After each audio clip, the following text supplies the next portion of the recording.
Welcome to Vanajamani kitchen. நான் இப்போ துவரம் பருப்பு போட்டு வெங்காயத்தாள் கூட்டு செய்ய போகிறேன். வெங்காயத்தாள் பருப்பு கூட்டு செய்ய தேவையான பொருட்கள்: வெங்காயத்தாள் பருப்பு கூட்டுக்கு 100 கிராம் துவரம் பருப்பு வேக வச்சு எடுத்து வச்சுருக்கேன். வெங்காயத்தாள் கூட்டு செய்ய வெங்காயத்தாளை கட் பண்ண போகிறேன். இந்த மீதி வெங்காயத்தை தோட்டத்தில் நட போகிறேன். இந்த வெங்காயத்தாளை இது போல் கட் பண்ணிக்கணும். கூட்டு பண்ண தோட்டம் இருக்கிறவங்க இதை நட்டு வச்சுக்கலாம். நான் நட போகிறேன் எங்கள் தோட்டத்தில். தோட்டம் இல்லாதவங்க இந்த வெங்காயத்தையும் கூட்டுக்கு சேர்த்துக்கலாம்.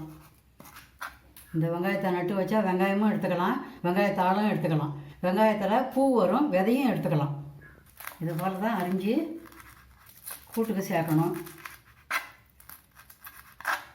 இது போல் பொடியாக அரிஞ்சு தான் சேர்க்கணும். இப்போ நான் வேறு வெங்காயம் தான் போட போகிறேன் கூட்டுக்கு.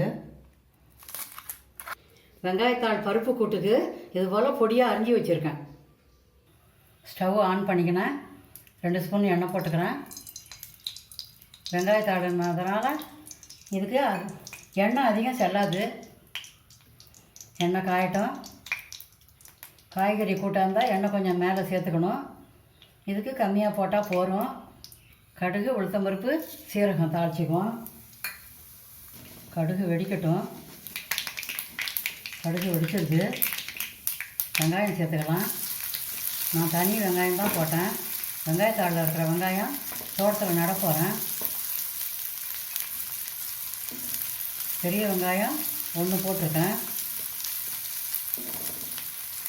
வெங்காயம் வதங்க உப்பு சேர்த்துக்கலாம்.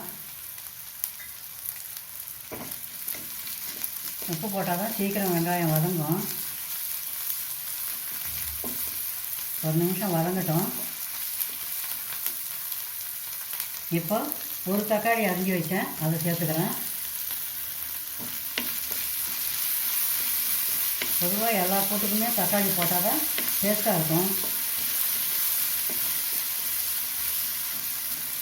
கருவேப்பிலை சேர்த்துக்கிறேன்.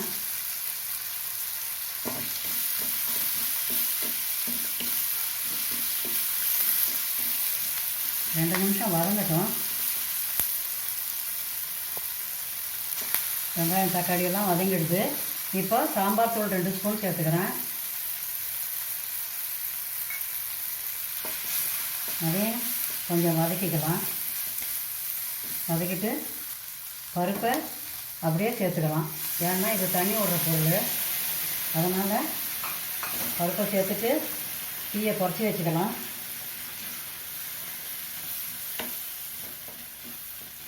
தேவைப்பட்டால் பருப்பு தண்ணி எடுத்து வச்சுருக்கேன், அதை சேர்த்துக்கலாம். இப்போ மூடி போட்டு வச்சிடுறேன். மிளகாத்தூள் வாசனை போகட்டும். கூட்டு கொதிச்சிருக்கு. இப்போ உப்பு காரம் போதுமான்னு பார்த்துக்கலாம். சரியாக இருக்குது. இப்போ வெங்காயத்தாள் சேர்த்துக்கலாம்.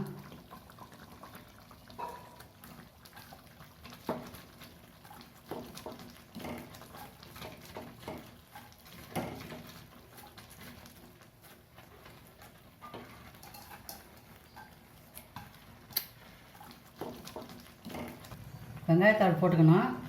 சிம்மில் தான் வச்சு வேகணும். வெங்காயத்தாள் தண்ணி விடும். சிம்மிலே வச்சு வேகட்டும். இப்போ மூடி போட்டுக்கலாம். மூடி போட்டு ஒரு 2 நிமிஷம் வேகட்டும். கூட்டு வெந்துடுதா பார்க்கலாம். வெந்துடுது. வெங்காயத்தாள் பருப்பு கூட்டு வெந்துடுது. ட்ரான்ஸ்ஃபர் பண்ணிக்கலாம்.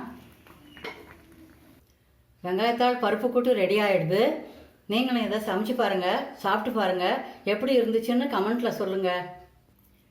இந்த வீடியோ உங்களுக்கு பிடிச்சிருந்தா லைக் பண்ணுங்கள், கமெண்ட் பண்ணுங்கள், ஷேர் பண்ணுங்கள். சத்தோடு தான் சமைச்சு சந்தோஷமாக சாப்பிடுங்க. தேங்க்யூ.